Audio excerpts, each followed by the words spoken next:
pouvons avoir dans notre pays. N'oublions pas que nous sommes un pays immense, avec 450 tribus, et que, comme d'autres pays, nous connaissons des défis internes. Et ces défis internes sont, par rapport à cette problématique, sont des défis de cohabitation entre certaines communautés. Je voudrais vous parler d'abord, avant de répondre à cette question, de ma propre expérience. Comme il a dit, je suis originaire du Sud Kivu, territoire d'Uvira. Je suis de la communauté Banyamulenge. Mais avant d'être membre du gouvernement, je suis d'abord un élu du territoire d'Uvira. Élu du territoire d'Uvira signifie que j'ai obtenu des voix, non pas seulement de ma communauté d'origine, les Banyamulenge, mais aussi des autres communautés. Bafuliru, Bavira, Babembe, Bashi, Barega, qui sont installés dans ce territoire. Et peut-être pour la petite histoire, vous devrez aussi savoir que je suis le fils d'un illustre homme politique, M. Gisaro Muhoza Frédéric, qui lui-même, en son temps, a été également commissaire du peuple. À l'époque, les élus nationaux, on les appelait des commissaires du peuple. Il a été élu en 1977 et il a participé également au Parlement de 1970, mais là, ce n'était pas des élections, mais c'était par désignation en termes de consensus au niveau de la classe politique. Donc, il a été au Parlement à 2 reprises. Tout ceci pour dire que la cohabitation dans notre pays est possible. Cette cohabitation est une expérience réelle. Comme je le dis, je suis élu et donc j'ai dû aller vers ces autres communautés pour demander leur suffrage, qu'ils ont bien voulu m'accorder afin que je les représente au niveau du Parlement, au niveau de la représentation nationale. Et donc, c'est bien la preuve et la démonstration que la cohabitation est possible. Mais lorsqu'on parle de cohabitation, est-ce que cela voudrait dire qu'il n'existe pas de conflits ethniques, qu'il n'existe pas des problèmes de cohabitation entre les communautés? Non, il en existe. Comme il en existe dans tous les pays au monde qui rencontrent ce type de défis. Et donc, moi je dis que le problème n'est pas tant la cohabitation, mais le problème aujourd'hui est de savoir, lorsqu'il y a des problèmes de cohabitation, comment est-ce que l'État les prend en charge? Quelle est la réponse publique sur ces problématiques qui sont des problématiques inhérentes à la plupart des pays dans le monde? L'Afrique du Sud a connu un problème de cohabitation entre les Noirs et les Blancs. Les États-Unis d'Amérique, je parle là de démocratie, ont connu aussi des problèmes de cohabitation entre les Noirs et les Blancs. Et ici, en RDC, il y a effectivement des problèmes de cohabitation entre la communauté dont je suis originaire, Banyamulenge, et d'autres communautés voisines, les Bafuliru, les Babembe, dans une moindre mesure avec les Bavira, mais ce sont des problèmes qui existent. Des problèmes qui sont exacerbés aujourd'hui par 2 phénomènes. Le phénomène de l'existence des groupes armés qui sont pratiquement devenus des groupes armés communautaires parce que chaque communauté du Sud Kivu aujourd'hui a son groupe armé.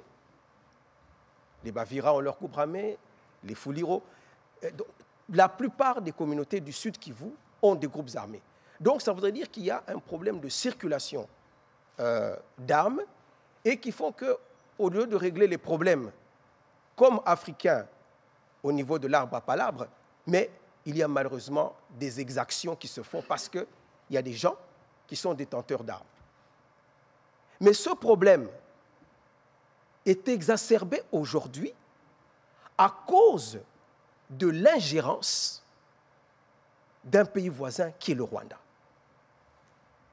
L'ingérence du Rwanda, au travers des multiples invasions qu'ils ont perpétrées dans notre pays, font que ce problème a pris une dimension qui est aujourd'hui, qui nous fait vivre la situation, comment je vais appeler ça, cette situation terrible que nous connaissons aujourd'hui, où notre pays est divisé, où notre pays est victime d'une agression, d'une occupation, avec des prétextes fallacieux, où un pays vous dit « je viens pour protéger la minorité Tutsi ou la minorité Banyamulenge qui sont en danger d'extermination ». Mais où se trouve ce projet d'extermination? Qu'on me dise à quel endroit on a concocté ce projet et combien de Tutsis aujourd'hui sont massacrés dans notre pays. Nous avons ici affaire à une situation où vous avez un pyromane qui vient, qui dit il y a le feu, alors que le feu n'existe pas, et qui vient après dire c'est moi le pompier pour éteindre ce feu parce que je viens pour protéger une minorité. J'ai eu à le dire ici il y a quelques années, sur le même plateau ici de la RTNC, en disant que nous, comme communauté Banyamulenge, ou de manière plus générale la communauté Tutsi, nous n'avons jamais demandé au Rwanda de venir ici pour protéger notre communauté. Bien au contraire, les différentes invasions que fait le Rwanda ne fait qu'exacerber les problèmes de cohabitation qui peuvent exister. Parce qu'il en existe aussi entre les Luba et les Katangais. Nous l'avons vécu ici. Lors des joutes électorales, on a senti une certaine violence qui est revenue entre ces deux communautés.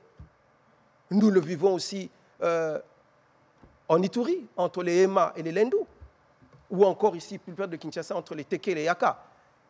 Tous ces problèmes de cohabitation sont des problèmes que doit résoudre la République démocratique du Congo parce que ce sont des défis internes. Point n'est besoin de voir un État voisin devenir l'avocat d'une partie de notre population et intervenir militairement avec plus de milliers de soldats, soi-disant pour protéger une communauté. Non, l'agenda est tout autre.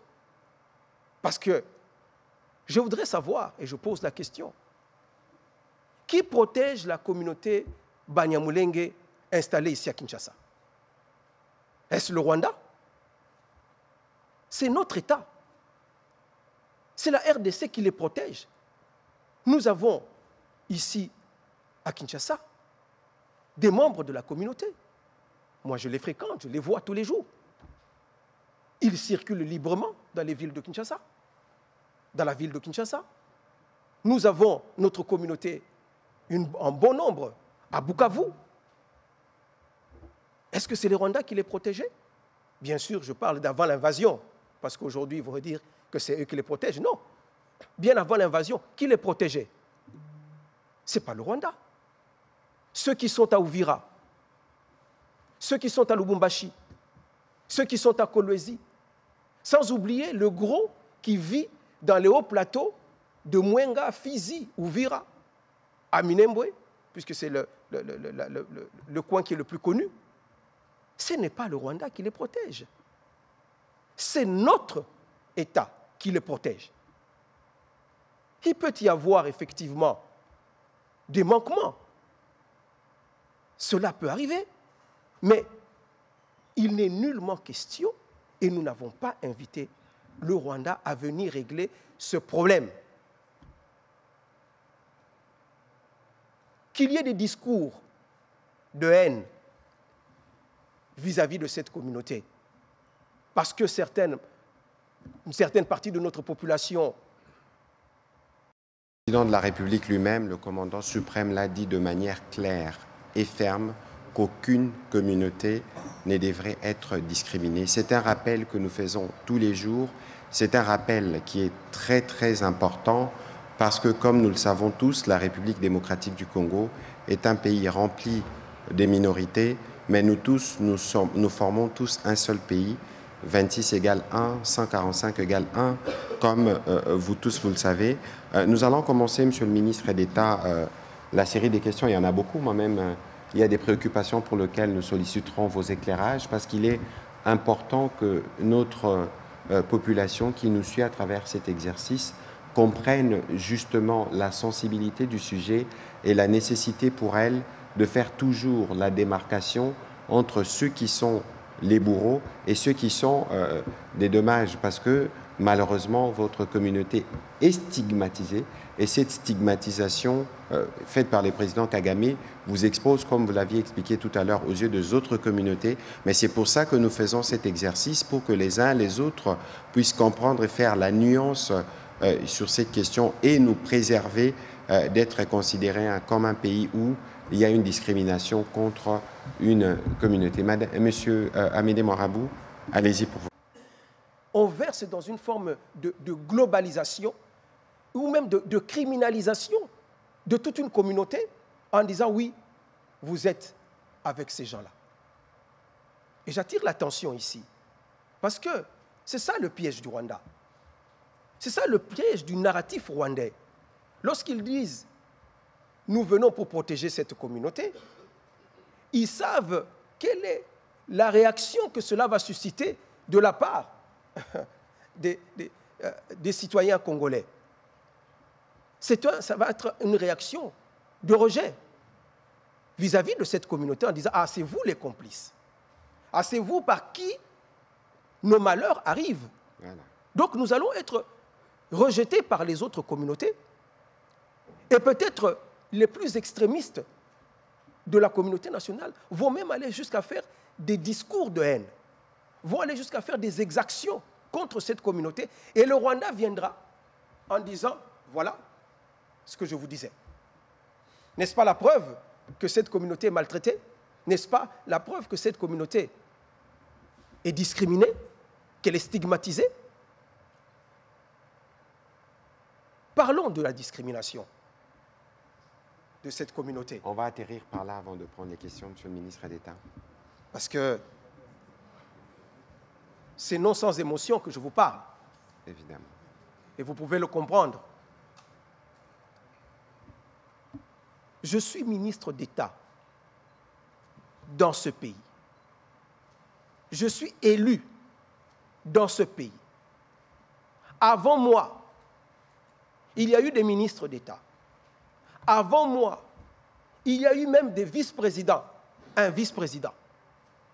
Il y a eu des vice-ministres. Il y a eu des élus, membres du bureau de notre Parlement. Toutes ces fonctions, ce sont des Banyamulenge qui les ont occupées. Et donc, lorsqu'on parle de discrimination, il faut quand même nuancer les propos. Parce que notre communauté a toujours été représentée, je ne vais pas dire dans toute l'histoire, mais je vous ai compté, je vous ai dit que dans les années 70, nous avions un élu. Et plus tard, il y a eu peut-être un vide pendant un moment donné, mais plus tard, nous avons eu un ministre des Affaires étrangères ici. Et tout ce que je viens les fonctions que je viens de citer.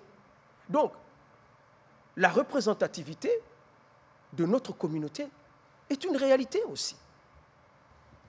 Ça n'exclut pas, effectivement, qu'il y ait eu, comme je l'ai dit, des problèmes de cohabitation avec certaines communautés, ou peut-être même ici à Kinshasa.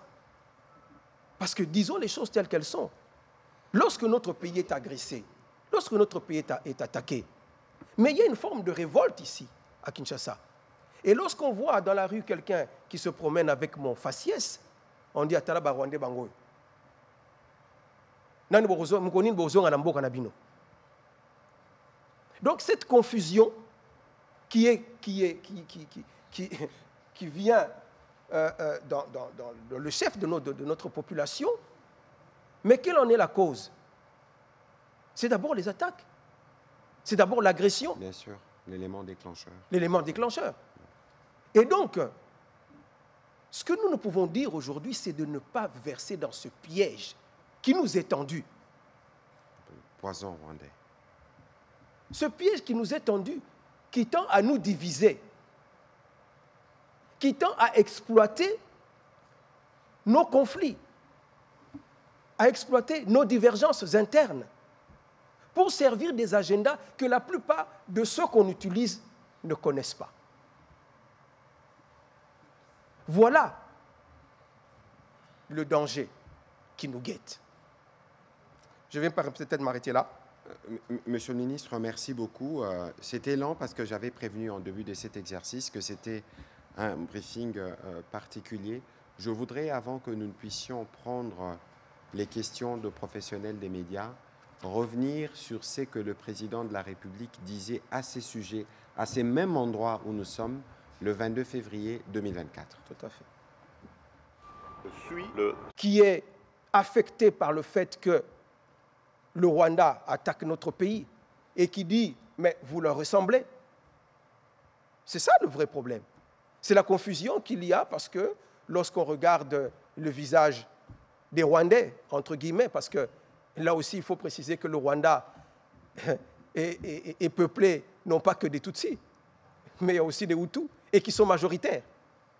Mais simplement parce que le régime de Kigali aujourd'hui, qui est dirigé par M. Kagame, et parce que M. Kagame est Tutsi, comme je le suis, comme il y a des communautés à cheval sur chacune de nos frontières. Mais à cause de cette ressemblance de phénotype, on considère que nous épousons leur narratif, nous épousons leur cause. Il n'en est pas question. Moi, et comme beaucoup d'autres, Banyamulenge, et je dirais même des Tutsis, de manière générale, nous ne sommes pas d'accord avec ce que le Rwanda, le plan du Rwanda, le plan macabre du Rwanda sur notre pays. Nos problèmes, nous voulons les régler en interne. Nous n'avons pas besoin de l'intervention d'un autre pays pour venir résoudre ou pour venir nous protéger, comme je venais de le dire. C'est notre État qui nous protège, comme il protège toutes les autres communautés du pays. Et en plus, laissez-moi peut-être continuer là-dessus. Allez-y, s'il vous plaît. Les autres conflits ethniques qui existent dans notre pays, mais les ressortissants, disons les populations de ces communautés-là, sont des communautés aussi qui sont à cheval avec les autres pays. Je vais prendre l'exemple des Hema et des Lendu, qui ont des problèmes aussi de cohabitation. Mais vous avez des Hema qui sont en Ituri, mais des Hema qui sont aussi de l'autre côté de la frontière, en Ouganda. Alors, si aujourd'hui, vous voyez l'armée ougandaise dans notre pays, mais ça, c'est une armée qui est invitée par la RDC parce qu'il y a des accords avec eux. Il y a une mutualisation de nos forces pour résoudre un problème que nous partageons. Par exemple, le problème des ADF, Nalu, qui sont d'origine ougandaise, mais qui sont venus ici, qui se sont réfugiés en RDC et qui déstabilisent leur pays d'origine. Mais l'Ouganda n'est pas venu comme ça sans être invité. L'Ouganda est venu au Congo sur l'invitation de notre gouvernement et nous mutualisons nos efforts, nos forces pour régler ce problème. Mais, Monsieur le ministre, une petite parenthèse sur ces sujets de l'Ouganda. Il semble que du point de vue de Rwandais, c'est l'élément déclencheur du conflit actuel et surtout que nous étions avec vous, avec le président de la République à Pondoué. On a décidé de faire des routes ensemble en partant de Kassindi jusqu'à Goma et que c'est une zone qui est considérée comme une zone d'influence ou que l'existence de cette route empêcherait Kigali et Gisenyi de vivre parce qu'ils déversent leurs produits à Goma. Merci, Monsieur le ministre, parce que là, maintenant, vous parlez des vraies causes de la guerre. Les vraies causes de l'invasion du Rwanda dans notre pays, qui, comme vous savez, sont des causes d'abord économiques, de pillage de nos ressources. Et pour parler de cette question de la route, c'est parce que, justement, nous avions, et je suis ici bien placé pour le dire, parce que je suis ministre des Infrastructures, et j'ai travaillé sur ce dossier, nous avions décidé, dans le cadre de la coopération avec l'Ouganda, de faire la route de Kassindi, qui est la frontière avec l'Ouganda, Beni-Butembo, mais aussi de faire la même route au niveau de Bunagana, Rutshuru, Goma. Deux routes qui sont dans le Nord Kivu. Et nous avions décidé de le faire ensemble, en partageant d'ailleurs les coûts de ce projet. Mais c'est à la suite justement du lancement de ce projet que le Rwanda a décidé d'entrer en guerre avec nous. Pour la bonne et simple raison que aujourd'hui, vous savez que notre pays est un pays enclavé, du moins dans sa partie est, et que pour atteindre l'océan Indien, il faut traverser des pays voisins, dont le Rwanda ou alors l'Ouganda. Et l'essentiel du trafic passe par le Rwanda, Gisenyi, la ville de Gisenyi, qui est la ville voisine, ou Cyangugu, qui est l'autre ville vers Bukavu. Et nous avons l'essentiel des trafics qui passent par là. Parce que